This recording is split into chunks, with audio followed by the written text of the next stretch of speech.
Thumbnail দেখে বুঝতে পারতেছেন আজকে আমি কি ভিডিও শেয়ার করতে যাচ্ছি আপনাদের সাথে। আজকে আমি করে দেখাবো মুসমুসে মজাদার মিষ্টি নিমকি। এই নিমকিটা বানানো এতটাই সহজ, না বানালে বুঝতে পারবেন না। হ্যালো এভরিওয়ান, আসসালামু আলাইকুম। কেমন আছেন আপনারা সবাই? আশা করি সবাই ভালো আছেন। আমি টাঙ্গাইল থেকে বলছি সীমা। আপনারা দেখছেন আপনাদের পছন্দের ইউটিউব চ্যানেল সীমা সংসার। আপনাদের সবাইকে স্বাগতম। আবার হাজির হয়ে গেলাম নতুন আরেকটি এপিসোড নিয়ে। আজকে আমি মুসমুসে মজাদার নিমকি তৈরি করে দেখাবো। আর এই নিমকিটা কিন্তু সংরক্ষণ করে রাখা যাবে 5 থেকে 6 দিন পর্যন্ত। এটা বানিয়ে নর্মাল ফ্রিজে রেখে দিবেন। তারপরে দেখবেন যে 5 থেকে 6 দিন পর্যন্ত মুসমুসেই থাকবে। তবে নিমকিটা বানানোর জন্য এখানে আমি 1 বাটি পরিমাণ ময়দা নিয়ে নিলাম। সবগুলো উপকরণ মেপে নেবেন, এতে করে আপনার রেসিপিগুলো সুন্দর হবে। প্রথমে নিয়ে নিচ্ছি স্বাদ মতো লবণ, আর নিয়ে নিতে হবে কিছু কালো জিরা। এই কালো জিরাটা দিলে নিমকির ফ্লেভারটা কিন্তু ভালো আসে, খেতেও বেশি ভালো লাগে। এইভাবে লবণ আর কালো জিরাটা আমি ভালো মতো মিক্সড করে নিচ্ছি ময়দার সাথে। শুকনো উপকরণগুলো ভালো মতো মিক্সড করে নিতে হবে। এখন এখানে দিয়ে দিব রান্নার রেগুলার তেল। এখন কিন্তু আমার ময়দাটা মাখানো হয়ে গেছে কালো জিরার সাথে। এখানে যেহেতু আমি 1 বাটি পরিমাণ ময়দা নিয়ে নিয়েছি, সেই জন্য 2 চা চামচ পরিমাণ রান্নার রেগুলার তেল দিব। তবে অনেকেই ময়দার পরিমাণ যদি বেশি নেন তাহলে তেলের পরিমাপটা কীভাবে করে নেবেন সেটা আমি বলে দিব পরে। প্রথমেই তেলের সাথে ময়দাটা ভালো মতো মিক্সড করে নিতে হবে। তেলের সাথে ময়দাটা ভালো মতো মিক্সড করে নিয়েছি। এখন যদি ময়দাটা এইভাবে মুঠো পাকিয়ে রাখা যায় তাহলে ভাববেন যে তেলটা পারফেক্টভাবে হয়ে গেছে। আর যদি মুঠো পাকিয়ে না রাখা যায় তাহলে আরও তেল অ্যাড করে দিতে হবে। এখন এখানে একদম ঠান্ডা পানি দিয়ে আমি একটা ডো তৈরি করে নিব। ডোটা একদম সফট হবে। ভালো মতো মেখে মেখে ডোটা তৈরি করে নিতে হবে। অল্প অল্প করে পানি দেবো আর ডোটা রেডি করব। এই তো ডোটা কিন্তু আমার রেডি হয়ে গেছে। একবারে যদি বেশি পানি দিতে যান তাহলে কিন্তু ডোটা পাতলা হয়ে যেতে পারে, সেই জন্য অল্প অল্প করে পানি দিয়ে ডোটা রেডি করে নেবেন। এখন এই ডোটা আমি 5 মিনিটের জন্য ঢাকনাতে ঢেকে রেস্টে রেখে দিব। তো ঢাকনাটা ঢেকে 5 মিনিটের জন্য আমি রেস্টে রেখে দিলাম। এর ফাঁকে বানিয়ে নিতে হবে চিনির শিরা। যেহেতু বলছি মিষ্টি নিমকি করে দেখাবো, সেই জন্য একটু শিরা তৈরি করতে হবে। শিরা তৈরি করার জন্য এখানে আমি 1 কাপ পরিমাণ চিনি নিয়ে নিলাম। এখন এই চিনির জন্য 1 কাপ চিনির জন্য 1 কাপ পরিমাণে পানি দিতে হবে। এখানে কিন্তু বেশি পানি দিতে যাবেন না। বেশি পানি যদি দিতে যান তাহলে কিন্তু আপনার শিরাটা জাল দিতে দিতে সময় লাগবে।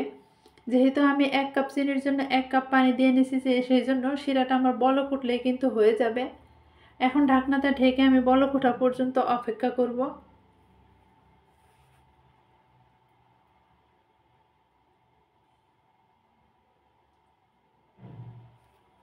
এখন এদিকে চিনির শিরাটা হতে হতে আমি এর ফাঁকে আরেকটা প্রিপারেশন করে নিব।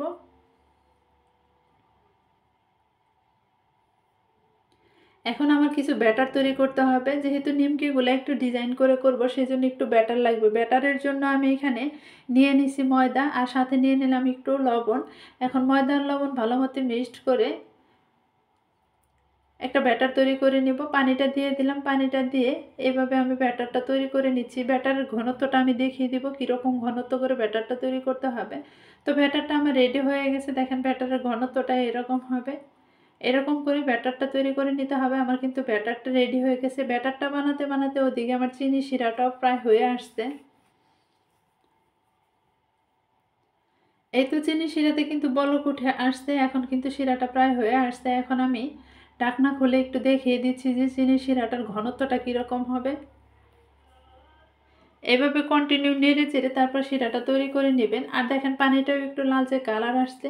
যখন একটু শিরা চামচের উপর রেখে দিবেন বা ভাজা কাটার উপর রেখে দিবেন, একটু এরকম করে হাতের আঙ্গুলে নিয়ে নেবেন। নিয়ে ঠান্ডা হয়ে আসলে দেখবেন যে একটু আঠালো আঠালো ভাব চলে আসছে, একটু হালকা একটু তারের মতো লাগতেছে। তখন ভাববেন যে আপনার শিরাটা পারফেক্টভাবে হয়ে গেছে। অবশ্যই কিন্তু চিনির শিরাটা একটু তারের মতো যেন লাগে। আপনার যদি একদম পানি পানি লাগে তাহলে কিন্তু নিমকিগুলোর মিষ্টি ভালো লাগবে না বা মিষ্টি মিষ্টি লাগবে না। সেজন্য ভালো মতো একটু শিরাটা তৈরি করে নিতে হবে। শিরা যদি পারফেক্ট না হয় তাহলে কিন্তু নিমকিগুলো নরম হয়ে যাবে। তো আমার শিরাটা পারফেক্ট হয়ে গেছে। এদিকে দেখেন আমার ডোটাও কিন্তু 5 মিনিট যে রেস্টে রেখে দিয়েছিলাম, 5 মিনিট হয়ে গেছে। এখন এই ডো দিয়ে আমি কিছু লেচি কেটে নেব। হাত দা কিছুক্ষণ মথে নিতে হবে। মথে নিয়ে তারপর লেচিগুলো কেটে নেব।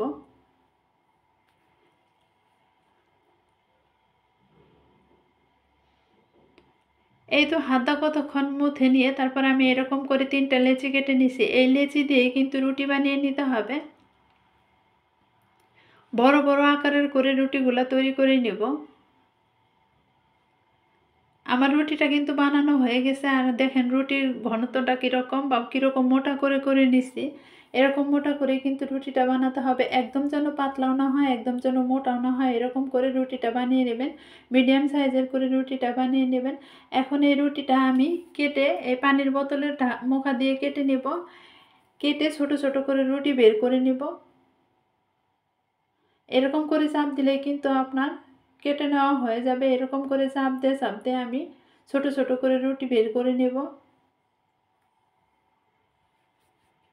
তো সবগুলাই কিন্তু আমার কাটা হয়ে গেছে। এখন এইখান থেকে আমি একটা একটা করে উঠিয়ে নেব। তবে যেগুলা দেখবেন যে ইজিভাবে কাটতে পারছেন সেগুলো এমনিতেই ছেড়ে যাবে, আর যেগুলা দেখবেন যে একটু একটু কাটা যায় না আর কি, সেগুলা কিন্তু আপনার একটু একটু বেজে আছে, সেগুলো ছাড়িয়ে নিতে হবে। এইভাবে সবগুলো রুটি আমি বের করে নেব। একদম কিন্তু সহজ, আমি সহজভাবে করে দেখিয়ে দিচ্ছি। এই নিমকিগুলো বানানো কিন্তু খুব একটা ঝামেলা মনে হয় না, খুব তাড়াতাড়ি বানানো যায়। আমার মাঝে মাঝে একটা দুইটা আটকে আছে, সেগুলো আমি ছাড়িয়ে ছাড়িয়ে এইভাবে করে নিছি। আর দেখেন এই বাকি অংশটুক দিয়েও কিন্তু রুটি বানিয়ে নিতে হবে, এই বাকি অংশটুক কিন্তু ফেলে দেবে না। এখন এইখান থেকে ছোট ছোট এই রুটিগুলো নিয়ে নিব এক পিস করে। দেখেন এরকম মোটা করে করে নিচ্ছি রুটিগুলা। এখন এইখানে আমি এক পিস নিয়ে নিলাম, নিয়ে আগে থেকে যে ব্যাটারটা তৈরি করে রেখে দিয়েছিলাম সেই ব্যাটারটাই কিন্তু মাঝখানে আমি দিয়ে দেব। অবশ্যই কিন্তু মাছ বরাবর দিয়ে দিতে হবে। এভাবে এভাবে দিয়ে তারপর আরেকটা রুটি বসিয়ে দিবেন এইভাবে। এখন আবার আরেকটা রুটি বসিয়ে দিলাম। প্রত্যেকটা রুটি বসানোর পর পর আপনার একটু করে ব্যাটার নিয়ে নিতে হবে। এইভাবে আমি পরপর 5টা রুটি বসিয়ে নিব, তাহলে কিন্তু ডিজাইনটা সুন্দর আসবে।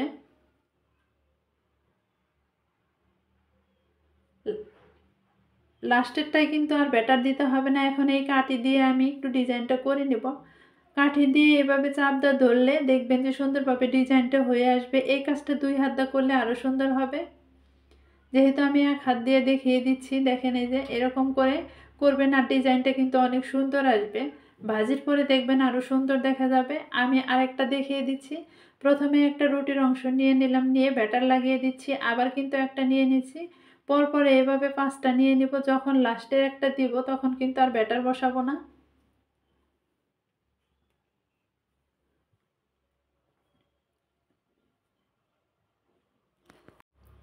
আবার কিন্তু চাপ দিয়ে ধরতেছি, এইভাবে কিন্তু চাপ দিয়ে ধরলেই দেখবেন যে আরেকটা রেডি হয়ে গেল। সবগুলো আমি একইভাবে বানিয়ে নেওয়ার চেষ্টা করব। সবগুলো যদি একই সাইজের হয় দেখতে কিন্তু অনেকটাই সুন্দর লাগবে। তো আমি কিন্তু 2টা আপনাদের সাথে শেয়ার করলাম, সবগুলো আমি একইভাবে তৈরি করে নিব, তারপর দেখা হচ্ছে ভাজির সময়। তো সবগুলো আমার নিমকি বানানো শেষ হয়ে গেছে। এখন ভাজি করার জন্য সরাসরি চুলায় চলে এসেছি।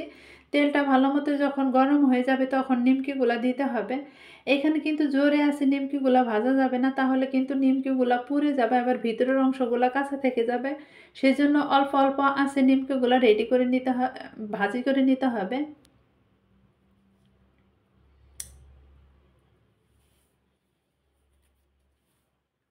একটা একটা করে সবগুলো নিমকি আমি দিয়ে দিচ্ছি, দিয়ে তারপর আমি ভাজি করব। এপিট ওপিট করে লালচে কালার করে ভাজি করে নিতে হবে। তো সবগুলো আমি দিয়ে দিচ্ছি। দেখেন তেলের মধ্যে যখন একটু ভাজি ভাজি হয়ে আসবে তখন দেখেন একাই কিন্তু এই জোড়াগুলো ছেড়ে যাবে। তো এপিট ওপিট করে লালচে কালার করে ভাজি করব। এটা বানাতে কিন্তু খুব একটা বেশি সময়ও লাগে না, উপকরণও কিন্তু কম লাগে, তাড়াতাড়ি হয়ে যায়, দেখতে কিন্তু অনেকটা সুন্দর লাগতেছে।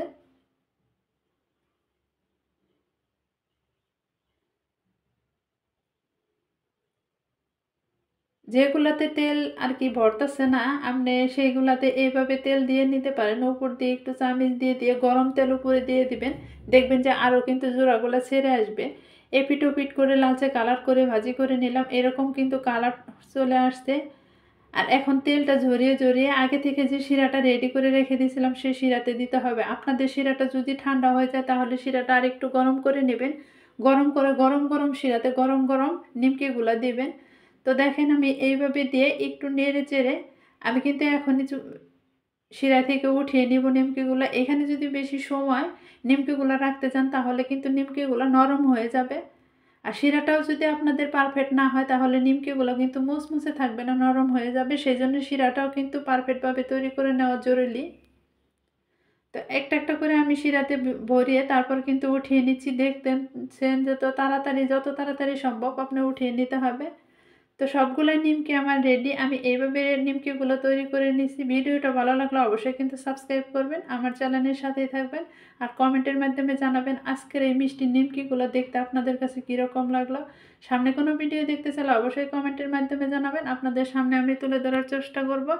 আজকের মতো এই পর্যন্তই। সবাই ভালো থাকবেন, সুস্থ থাকবেন। আসসালামু আলাইকুম, আল্লাহ হাফেজ।